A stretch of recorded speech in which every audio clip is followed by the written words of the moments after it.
All right, here with independent starting pitcher tonight and winning pitcher, Brady Williams. Brady, just talk about the outing. I mean, one inning, you take that away. It was great battling on your part.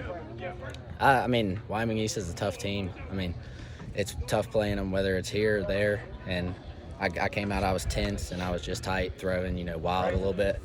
And then I got through the first two, barely. And then the third, they put up 4, obviously. I got down, walked 2, then I left a pitch in the zone. They hit 2 in a row, and that's just. You thought you settled down after that inning. Did you feel that way too? Yeah, for sure. I came in the dugout and I was talking with my catcher, Chance Moore, and he was honest with me. He said, "To be honest, you look tight. You look a little too amped up, and I think you're wild." He was like, "Just chill out a little bit." So I went out there and just tried to throw how I worked on it all off season. And I mean, I did a lot better after I settled down for sure. You're a little familiar with some of those guys over there. I mean, how interesting is that to play against them? I mean, I've saw him for 2 years. Lester's he's a really good pitcher. Miken's not a slouch by any means. And, they gave us their best, and we tried to give them our best. And it was a good game, neck and neck, for sure. What do you think this means for the younger guys on this team? I mean, you guys scratched out runs. You only scored 2 runs on hits. The other 4 runs were manufactured by an error, a sac fly, wild pitch. You just manufacture runs. How big is that for guys that, don't have the experience that you do at a high school baseball? Yeah, I mean, the younger guys like KJ and Paxton, they were in the lineup, and Tristan Likens, he got on and he scored for us. It probably means a lot to him, I would say.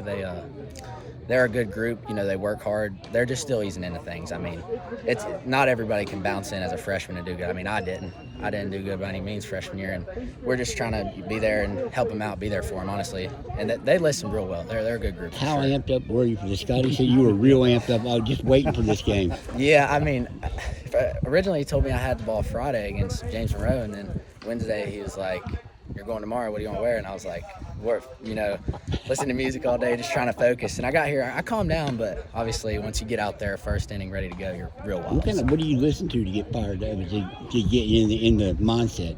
I listen to everything. I just throw on a playlist, anything that just keeps me calm and I can vibe to. That's really what my go-to is. Like Rolling Stones and stuff like that? Yeah, it's somewhat. It's a little outdated for me, a little bit. We had to, that really hurt, man. You're talking to a couple guys who graduated in 81, so. What was it like to play in this environment? I mean, this was almost a tournament-type environment you were in tonight. 100%. It's probably one of the most intense high school games I've ever played in, up there against George Washington last year. I mean, it was crazy. They got 4, you hear that crowd going crazy, but we just came in, regrouped, and we fought back. We tried our best to fight back, and we were louder than they were after we started. How much did Chance Moore's words to you mean after that 4 run? A lot, honestly, because that's what you look for as a pitcher, is just honesty from your catcher. And he came in and he was brutally honest with me, and I took it to the heart. I listened to him because he knows me real well. And I just honestly trusted him because he's a good pitcher too. So I know he knows his stuff. What worked for you tonight, pitch-wise? Definitely not my changeup. I've got a blister on my middle finger from spinning it real bad. So the fastball, it was wild in the first, but I started throwing 2 seams more, and I got it low in the zone, and then my slider was working really well. So heck of an effort, man. Great job tonight. Thank you. Good job, Brady. Thank you, guys.